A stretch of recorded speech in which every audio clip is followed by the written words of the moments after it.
afternoon. My name is Camila Frey, and I'm going to talk with you today about Montreal, Canada. Today I'll be providing you with a little bit of insight on the people, the culture, and the economy. So first, let's take a look at what the hub of Montreal looks like. As you can see, it's a port city.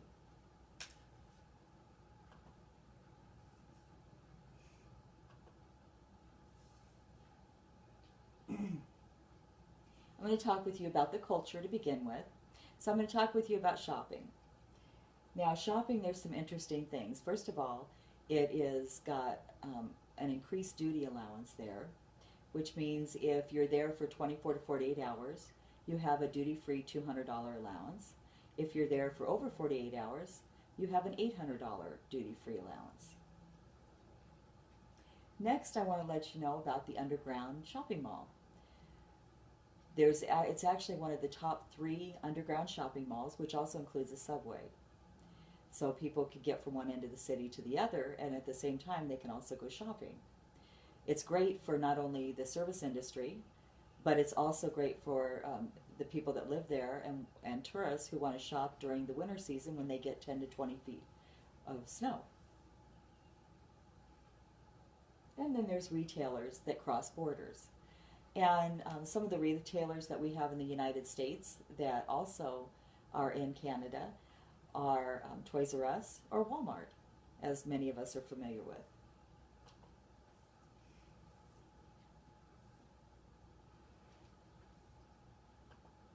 Next, I want to talk about the culture, the customs that come along that are quite apparent there in Canada. It's not uncommon for you to greet your friends or people that you're just familiar with a kiss on each cheek. It's a very relaxed culture. In the law and order end of it, people can drink at 18 to 19 years old, same thing with smoking. But one of the biggest taboos there is don't walk around eating. It's considered rude.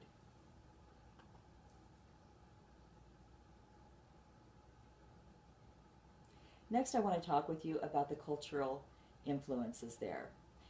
With Montreal being not only a port, but also a multicultural city, there's a lot of influences from a lot of the different cultures there.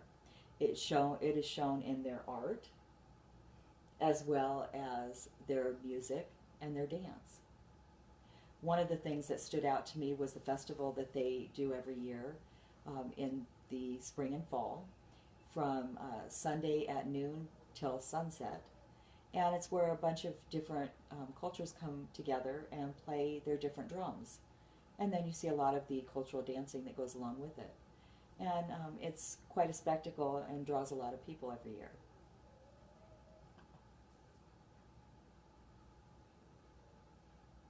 The languages that are spoken there are primarily French and also English. In fact, it's known as federally, their official language is bilingual, French and English. Montreal, however, is mainly French. And in fact, 66% of the people in Montreal speak French.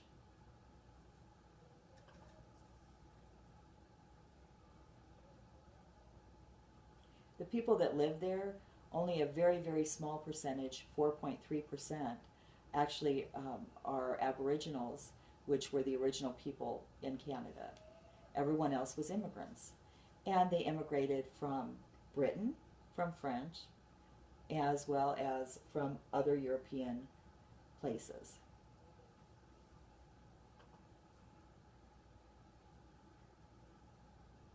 The primary religion there is Catholic, which is, I want to say 70%, as well as Christianity,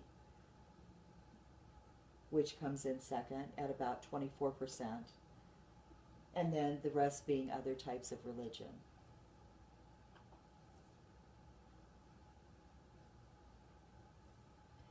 One of the major economies there is the film industry in Montreal. There's a lot of movies that are shot there, and primarily for several different reasons.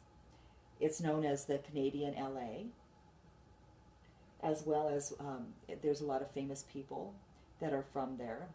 Um, Many of us are familiar with Justin Bieber, but how about James Cameron, who did Titanic and Avatar? He's actually Canadian. Some of the famous movies they've done is The Notebook or X-Men. There's quite a bit of diversity of their natural resources, which makes for great backdrops for a lot of the films, as well as the financial incentives. They actually have about 44% that they can save during production costs. All they have to do is make sure that either the director is Canadian or that an actor or actress that's in the movie is Canadian to take advantage of that.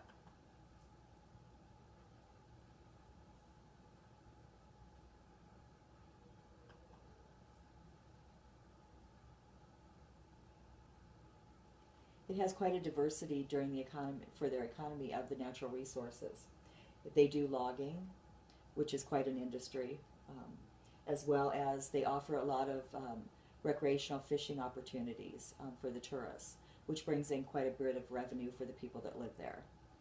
And then also the shipping, oil, grains, and things like that.